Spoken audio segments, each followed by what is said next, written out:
దంపతులనిపించాలి ప్రతి సంసారంలోనూ మా కథలే వినిపించాలి.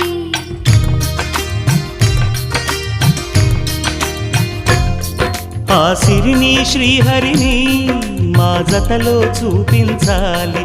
శ్రీకాంతుల కొలువంటే మా కాపురం అనిపించాలి. మా ముంగిలిలోన పున్నమి పూల వెన్నెల విరియాలి. మా చక్కని జంట చుక్కల తోట పరిపాలించాలి. కలలో ఇలలో ఏ కన్నెకి ఇలాంటి పతి రాడనిపించే వరుణ్ణే వరముగ ఇవ్వండి. కని విని ఎరుగని వేడుకతో వివాహం జరిపించాలండి.